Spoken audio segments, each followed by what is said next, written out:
बिस्मिल्लाहिमिनश्शैतानिर्रजीम बिस्मिल्लाहिर्रहमानिर्रहीम। अस्सलामुअलैकुम प्यारे बच्चों, आज हम जो नया चैप्टर शुरू कर रहे हैं वो है चैप्टर नंबर 16। इसका नाम है स्पोर्ट एंड मूवमेंट्स। और इसमें हम पढ़ेंगे कि पौधे और एनिमल जो हैं उनमें मुख्तलिफ़ तरीक़ों से स्पोर्ट कैसे मुहैया की जाती है। अब हम देखते हैं कि स्पोर्ट और मूवमेंट की ज़रूरत क्यों होती है। हमने देखा है कि पौधे और एनिमल्स जो हैं वो कुछ मामलात में एक दूसरे से मुख्तलिफ होते हैं। जैसे कि पौधे जो हैं वो जहाँ उगते हैं वहीं खड़े रहते हैं और एनिमल्स जो हैं वो एक जगह से दूसरी जगह मूव करते हैं। अब हम देखते हैं कि सबसे पहले हम देखते हैं कि पौधों में स्पोर्ट का काम कैसे होता है। पौधों में स्पोर्ट जो है वो 4 तरीक़ों से मुहैया की जाती है और सबसे इम्पॉर्टेंट जो उसका ऑर्गन है जो स्पोर्ट प्रोवाइड करता है वो स्टेम है, जो कि स्टोरेज ऑफ फूड भी करता है और स्पोर्ट भी देता है और रूट्स और एरियल पार्ट्स के दरमियान सप्लाई लाइन का काम भी करता है। तो सबसे पहले हम देखते हैं कि पौधों में स्पोर्ट के लिए क्या क्या तरीके हैं। तो 4 तरीक़ों से पौधों में स्पोर्ट प्रोवाइड की जाती है। पहला है टर्गर प्रेशर, दूसरा है स्पोर्टिंग टिश्यू, तीसरा है वास्कुलर बंडल्स और चौथा है बंडल कैप। तो सबसे पहला जो है वो है टर्गर प्रेशर। टर्गर का मतलब वाटर का प्रेशर। तो पौधे के जो पार्ट्स हैं एपिडर्मस, कॉर्टेक्स और पिथ जो हैं वो पानी को एब्जॉर्ब करते हैं एंड ऑस्मोसिस के ज़रिए, यानी पानी उनके अंदर दाखिल होता रहता है मेम्ब्रेन के ज़रिए और उनके वैक्यूल में स्टोर होता रहता है। वैक्यूल जब टर्जिड हो जाता है या पानी से भर जाता है तो एक इंटरनल हाइड्रोस्टेटिक प्रेशर पैदा करता है। उस प्रेशर की वजह से पौधे को जो है वो सपोर्ट मिलती है और वो जो प्रेशर है वो उस पौधे को रिजिड और रेजिस्टेंट रखता है बेंडिंग के लिए। अगर पौधे में से पानी बाहर निकाल दिया जाए तो पौधे जो हैं, ख़ास तौर पे जो हर्बेशियस प्लांट्स हैं, उनके स्टेम विल्ट हो जाते हैं यानी मुरझा जाते हैं या बेंड हो जाते हैं या नीचे को गिर जाते हैं। टर्गर प्रेशर जो है वो पौधे की टर्जिडिटी को, उसके साइज़ को मेंटेन रखने के लिए बहुत ज़्यादा इम्पॉर्टेंट है। इसलिए पौधों को पानी की सप्लाई जो है मुनासिब मिक़दार में ज़रूरी है। अब वो कहता है कि टर्गर प्रेशर कैसे जनरेट किया जाता है। तो सबसे पहले जो है हाई ऑस्मोटिक प्रेशर पैदा होता है सेल के वैक्यूल में जब उसमें पानी भरता है। सेल के वैक्यूल की जो मेम्ब्रेन है उसको टोनोप्लास्ट कहते हैं। ये MCQs में पूछ लिया जाता है। तो टोनोप्लास्ट के अंदर जो है वो बहुत सारे एक्टिव ट्रांसपोर्ट सिस्टम होते हैं जो कि वैक्यूल के अंदर पहले मुख्तलिफ आयंस को शिफ्ट करते हैं और वो आयंस जो हैं बाद में पानी को अपने लिए अंदर ले आते हैं, जिसकी वजह से वैक्यूल जो है वो टर्जिड हो जाता है। उसके बाद वैक्यूल के जो हिस्से हैं वो आयंस को अपने अंदर हाई कंसंट्रेशन के बावजूद अपने अंदर दाखिल करते रहते हैं सेल वैक्यूल के बाहर वाला जो एक्स्ट्रा सेलुलर फ्लूइड है वहाँ से। तो हायर आयनिक कंसंट्रेशन की वजह से वाटर जो है वो पानी के वैक्यूल के अंदर दाखिल होता रहता है और वैक्यूल टर्जिड हो जाता है, जिसकी वजह से उसमें टर्जिडिटी पैदा हो जाती है। अब टर्गर प्रेशर की वजह से क्या फ़ायदा होता है। एक तो पौधा जो है वो टर्जिड रहता है, सही हालत में रहता है, उसके फंक्शन सही होते रहते हैं और दूसरा जो है वो पौधे के सॉफ्ट टिश्यू को मैकेनिकल स्ट्रेंथ या सपोर्ट प्रोवाइड करता है। अब जो दूसरा पार्ट है जो पौधे को सपोर्ट प्रोवाइड करता है वो कोलेनकाइमा और स्क्लेरेनकाइमा। तो कोलेनकाइमा सेल के अंदर कुछ क्वालिटीज़ हैं जो हम देखते हैं कि क्या क्या हैं। उसके अंदर जो है वो प्रोटोप्लास्ट होता है, लिविंग सेल हैं और उनके अंदर सेकेंडरी वॉल्स नहीं होती। लेकिन कोलेनकाइमा सेल के जो किनारे हैं या उसके जो पोर्शन सेल वॉल्स के एंगुलर पार्ट्स हैं वहाँ पर कुछ थिकनिंग मौजूद होती हैं, जिसकी वजह से वो पौधे को कुछ ना कुछ सपोर्ट प्रोवाइड करता है। ख़ास तौर पर हर्बेशियस प्लांट्स के अंदर कोलेनकाइमा सेल ही उसको सपोर्ट प्रोवाइड करते हैं। यंग स्टेम के अंदर जो है वो सिलेंडर ऑफ कोलेनकाइमा होते हैं। उनकी सरफेस के नीचे जो कि इलास्टिक होते हैं, एलोंगेट होते रहते हैं पौधे की ग्रोथ के साथ साथ और पौधे को स्ट्रेंथ प्रोवाइड करते हैं। उसके बाद दूसरे जो सेल हैं वो हैं स्क्लेरेनकाइमा सेल। वो सेल हैं जो हर्बेशियस प्लांट्स के अलावा दूसरे जो उन पौधों में होते हैं जो 2 साल से ज़्यादा ज़िंदा रहते हैं। तो ये सेल क्लेरेंसाइमा सेल जो हैं ये हार्ड सेल होते हैं। उन जब वो मैच्योर हो जाते हैं या ओल्ड हो जाते हैं तो उनके प्रोटोप्लास्ट ख़त्म हो जाते हैं, लेकिन उनके अंदर हैवीली थिकन्ड जो हैं वो लिग्नन से भरी हुई सेकेंडरी वॉल्स होती हैं जो बहुत मोटी होती हैं और टफ़ होती हैं और हार्ड होती हैं, और उनके अंदर ये वॉल्स जो हैं उनको मजबूती देती हैं। उनका प्राइमरी फंक्शन जो है वो पौधे को सपोर्ट प्रोवाइड करना होता है, और ये सिर्फ डाइकॉट पौधों के अंदर मौजूद होते हैं। कोलेनकाइमा सेल की 3 टाइप्स होती हैं। पहला फाइबर्स जिन्हें हम ट्रैकिड्स कहते हैं, दूसरी स्क्लेरिड्स और तीसरी वेसल्स। ठीक है, तो फाइबर्स जो हैं वो लॉन्ग होती हैं, सिलेंड्रिकल होती हैं, और वो सॉलिड बंडल की फॉर्म में जाइलम के अंदर या बंडल कैप्स के अंदर मौजूद होती हैं। और इसके साथ साथ दूसरी स्क्लेरिड्स होती हैं, वो जो हैं वो फाइबर से छोटी होती हैं, और वो आमतौर पर सीड कोर्स यानी बीजों के सख्त बीजों के छिलकों में और नट के शेल्स में पाई जाती हैं, जैसे कि मूंगफली है, अखरोट है, बादाम है, उनके अंदर ये स्क्लेरिड्स पाई जाती हैं। वेसल जो हैं वो लॉन्ग ट्यूब की तरह के स्ट्रक्चर होते हैं जो एक दूसरे से एंड टू एंड मिले हुए होते हैं, और वो लॉन्ग वाटर कंडक्टिंग पाइप्स बनाते हैं। उनमें से पानी गुजरकर रूट से पत्तों तक पहुंचता है। तीसरे टाइप का जो सपोर्टिंग टिश्यू है वो है वास्कुलर बंडल्स। वास्कुलर बंडल आपको पता है उसमें 2 हिस्से होते हैं, एक जाइलम और एक फ्लोएम। दोनों जो हैं वो टफ सख्त होते हैं और इनएक्सटेंसिबल हैं, यानी उनके अंदर बंड होने की या लचक की खसूसियत मौजूद नहीं होती, और वो भी उसी तरह से फंक्शन करते हैं जैसे कि स्टील रॉड्स जो हैं वो कंक्रीट में फंक्शन करती हैं। ये जो वास्कुलर बंडल्स हैं ये स्टेम को सपोर्ट देते हैं और उसको सीधा खड़ा रखते हैं, और विंड स्ट्रेस यानी जब आंधी चलती है तो उसके मुकाबले में पौधे को मजबूती और रेजिस्टेंस देते हैं। और दूसरा, इनके अंदर पौधे के पत्तों की और ऊपर वाली शाखों की वज़न को उठाने की या वेट बेयरिंग एबिलिटी मौजूद होती है। चौथा जो स्ट्रक्चर है जो पौधे को सपोर्ट देता है वो है बंडल कैप। कुछ पौधे जैसे कि सनफ्लावर है उसमें वास्कुलर बंडल के बाहर जो है वो स्क्लेरेनकाइमा की एडिशनल लेयर्स होती हैं जो कि बंडल कैप कहलाती हैं, और वो भी पौधों को सपोर्ट देती हैं।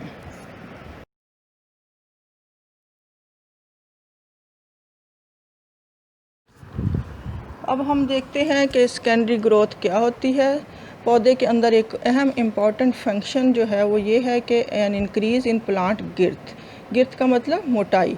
पौधा जो है वो मोटाई में भी बढ़ता है, और ये मोटाई में जो इसका बढ़ना है ये वास्कुलर कैम्बियम की एक्टिविटी की वजह से होता है, और इस प्रोसेस को हम कहते हैं सेकेंडरी ग्रोथ। सेकेंडरी ग्रोथ के रिज़ल्ट में क्या होता है कि पौधा जो है वो मोटाई में बढ़ता है और उसके अंदर मजबूती पैदा होती है, और ये ख़ास तौर पर उन पौधों में पैदा होता है जो कि कई साल ज़िंदा रहते हैं, जिन्हें हम वुडी पेरिनियल प्लांट्स कहते हैं, जैसे कि ट्रीज़ हैं, श्रब्स हैं और वाइन्स हैं। सेकेंडरी ग्रोथ जो है वो 2 तरीक़ों से होती है, एक वास्कुलर कैम्बियम में सेल डिवीजन के ज़रिए और दूसरा कोर कैम्बियम में सेल डिवीजन के ज़रिए। वास्कुलर कैम्बियम जो है, कैम्बियम का मतलब डिवाइडिंग सेल, वो जैसे कि नाम से ज़ाहिर है वास्कुलर कैम्बियम जो है वो वास्कुलर बंडल के अंदर होता है, यानी प्राइमरी जाइलम और प्राइमरी फ्लोएम के दरमियान में मौजूद होता है। जब इसमें जो है सेल डिवीजन होती है तो उसमें नया जाइलम और नया फ्लोएम बनता है। हर साल जो है वो नया जाइलम और नया फ्लोएम बनता रहता है, जिसकी वजह से पौधा जो है वो गुलाई के रुख में बढ़ता है, और नए बनने वाले जाइलम को सेकेंडरी जाइलम और नए बनने वाले फ्लोएम को सेकेंडरी फ्लोएम कहते हैं। अब इसका फ़ायदा क्या होता है? इसका सबसे बड़ा फ़ायदा ये होता है कि इससे हम पौधे की उम्र का अंदाज़ा लगा सकते हैं। हर साल बनने वाला जो नई वुड होती है या सेकेंडरी जाइलम होता है वो एक ख़ास कलर का होता है, और वो एक एनुअल रिंग या गोल दायरों की शक्ल में मौजूद होता है, जैसे कि सामने डायग्राम में दिखाया हुआ है। तो सेकेंडरी जाइलम जो है वो पौधे की थिकनेस में इंक्रीज़ पैदा करता है, और सेकेंडरी जाइलम की वजह से वुड जो है वो थिक और थिक होती रहती है, और उसकी वजह से वो एनुअल रिंग की फॉर्म में ज़ाहिर होता है। एक ग्रोथ रिंग जो है वो 1 साल में बनता है, जिसकी वजह से रिंग्स को गिनने से हम पौधे की उम्र का अंदाज़ा लगा सकते हैं, और इसी वजह से इन्हें हम एनुअल रिंग कहते हैं। दूसरा जो फ़ायदा है सेकेंडरी ग्रोथ का वो है सैपवुड एंड हार्टवुड। जो हर साल नई वुड बनती है या नया जाइलम बनता है वो सैपवुड कहलाता है। वो लाइट कलर का होता है और वो जो है पानी की और डिज़ोल्व सब्सटेंसेस की और मिनरल की कंडक्शन या रूट से एब्जॉर्ब किए हुए मिनरल्स को पत्तों तक पहुंचाने का काम करता है। जो पुराना जाइलम होता है वो हार्टवुड कहलाता है। वो उसके अंदर वेस्ट मटेरियल डिपॉजिट होना शुरू हो जाते हैं और उसका कलर ब्लैक हो जाता है और उसमें से जो लिविंग मटेरियल है वो ख़त्म हो जाता है और वो अपना कंडक्शन का काम आहिस्ता आहिस्ता छोड़ देता है। उसके बाद तीसरा जो फ़ायदा है इसका वो है कैलस और वुड टिश्यू, जो कि कैम्बियम ये काम करता है कि जब पौधे के ऊपर कोई कट लग जाता है तो वहाँ पर नया वुड टिश्यू या कैलस बनना शुरू हो जाता है। पहले जो कैलस है वो सॉफ्ट टिश्यू पेरेन्काइमा सेल से बनता है डैमेज सरफेस के ऊपर स्टेम और रूट के, और बाद में जो है वो मजबूत उसमें चेंज हो जाता है। और इस प्रोसेस को या इस क्वालिटी को ग्राफ्टिंग के लिए भी इस्तेमाल किया जाता है। दूसरा टिश्यू जो पौधे की गिर्थ या मोटाई में इजाफा करता है वो कॉर्क कैम्बियम और बार्क कहलाता है। बार्क जो है वो बिल्कुल उसके छाल को कहते हैं, पौधे की सबसे बाहर वाली लेयर जो है उसको कहते हैं। उसके अंदर जो है वो कॉर्क होता है। कॉर्क जो है एक फ्लेक्सिबल मटेरियल होता है जिसमें बहुत ज़्यादा एयर स्पेसीज होती हैं और इसके अंदर दरमियान में जो कैम्बियम होता है वो उसके अंदर भी डिवाइड होने की सलाहियत होती है और ये हर साल जो है डिवाइड होकर नया कॉर्क कैम्बियम और नई बार्क या छाल बनाता रहता है, जिसकी वजह से पौधा जब गिर्थ में या मोटाई में बढ़ता है तो पुरानी उसकी छाल जो है वो आहिस्ता आहिस्ता गिर जाती है और नई छाल बनना शुरू हो जाती है। कॉर्क जो है वो बहुत इम्पॉर्टेंट जो है वो स्ट्रक्चर है पौधे की प्रोडक्शन के लिए, क्योंकि ये डेड मटेरियल होता है लेकिन ये वाटर प्रूफ होता है और ये जर्म्स को और माइक्रो ऑर्गेनिजम्स को भी पौधे के अंदर दाखिल होने से रोकता है। और इसके अंदर जो है वो ख़ास किस्म के सुराख होते हैं जिन्हें लेंटिसेल कहते हैं और ये जो हैं ये गैस के एक्सचेंज के काम में हेल्प करते हैं।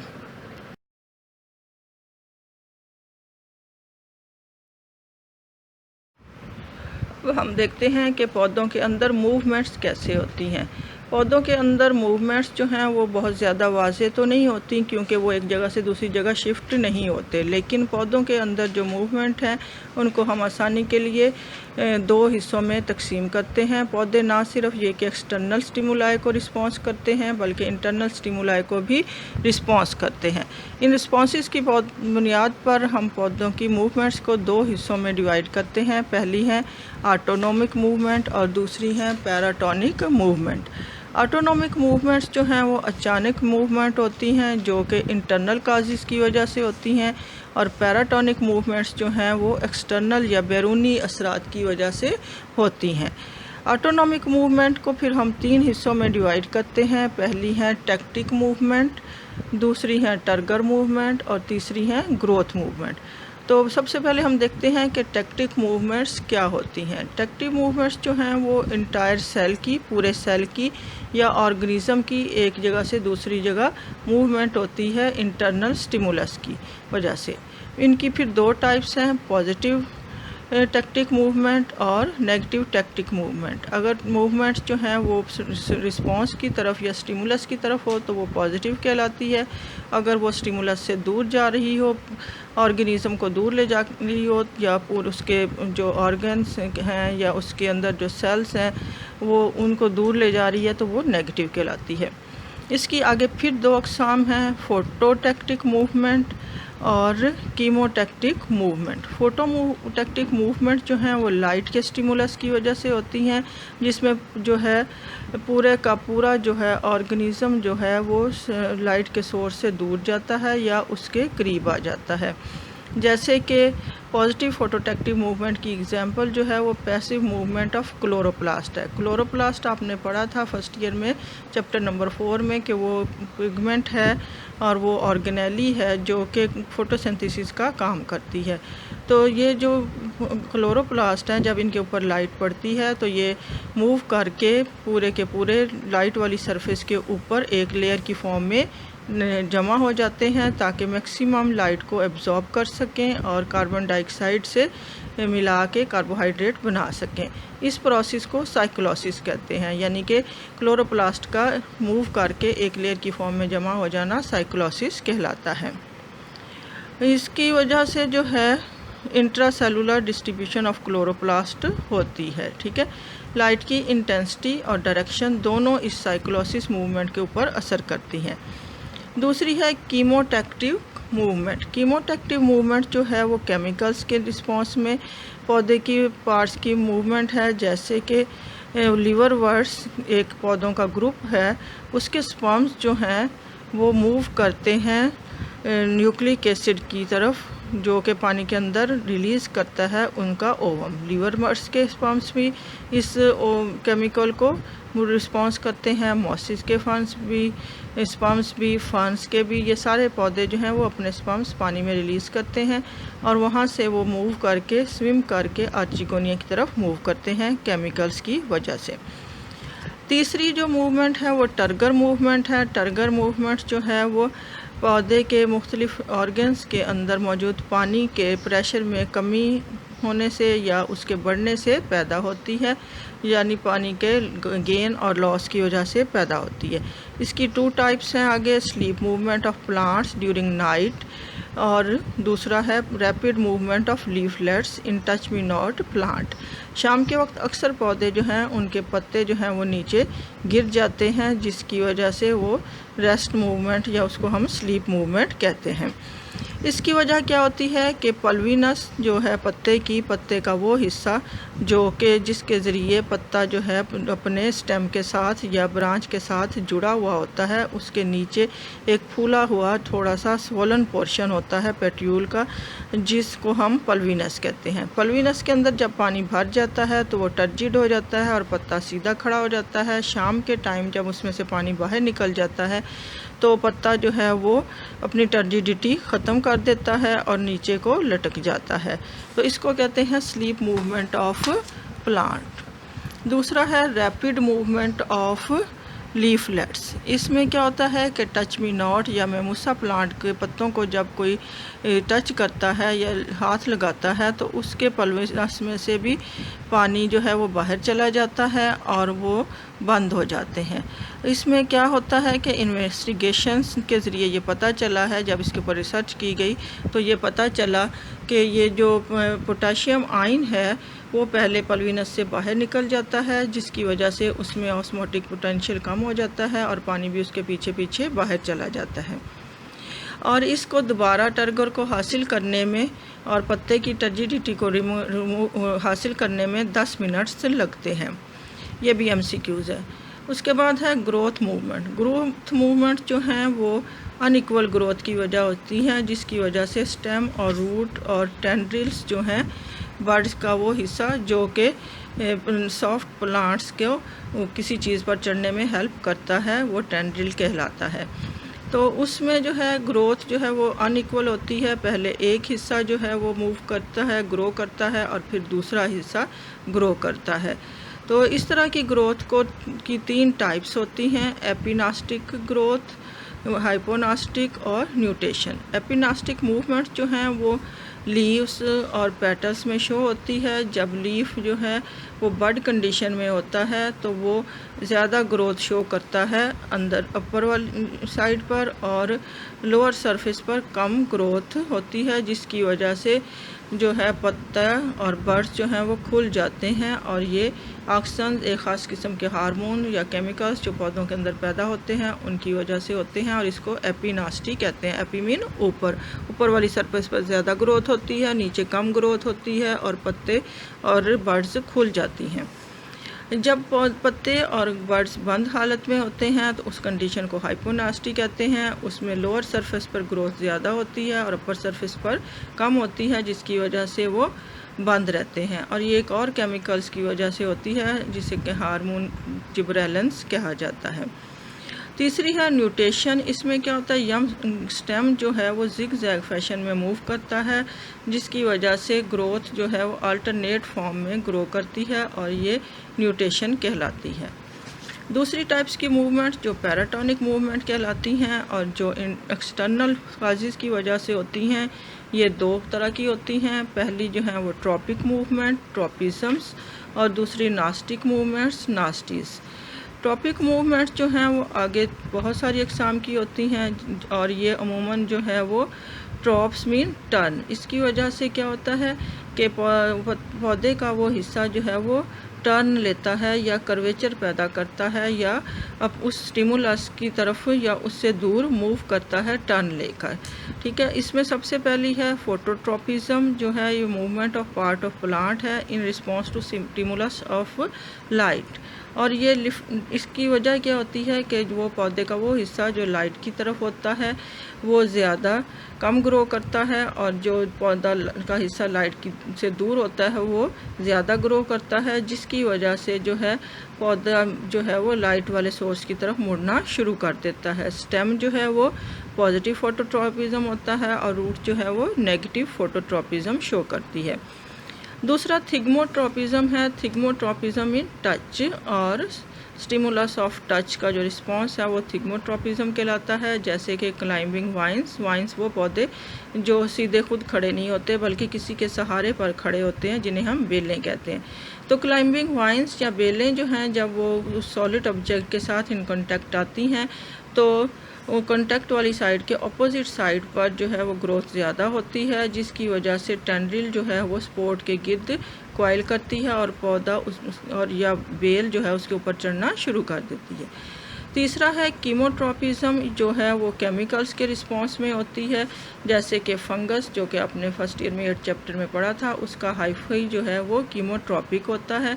उसको जिस तरफ से फूड मिलता है वो उस तरफ को ग्रो करना शुरू कर देता है। फिर हाइड्रोट्रॉपिक है। हाइड्रोट्रॉपिज्म में क्या होता है, एक पौधे जो हैं वो वाटर की तरफ जो रिस्पॉन्स शो करते हैं वो हाइड्रोट्रॉपिज्म कहलाती है। रूट्स जो हैं वो वाटर की तरफ ग्रो करती हैं, इसलिए वो पॉजिटिव हाइड्रोट्रॉपिक होती हैं। और शूट जो हैं वो पानी से दूर मूव करती हैं और वो नेगेटिव फोटोट्रॉपिज्म है। फिर जियोट्रॉपिज्म है। इसमें भी उसी तरह जो है जियो मीन ग्रेविटी, तो ग्रेविटी को जो रिस्पॉन्स है वो पौधे का वो जियोट्रॉपिज्म कहलाता है। रूट्स जो हैं वो पॉजिटिव जियोट्रॉपिज्म है, वो ग्रेविटी की तरफ मूव करती हैं और स्टेम जो है वो ग्रेविटी से दूर मूव करता है।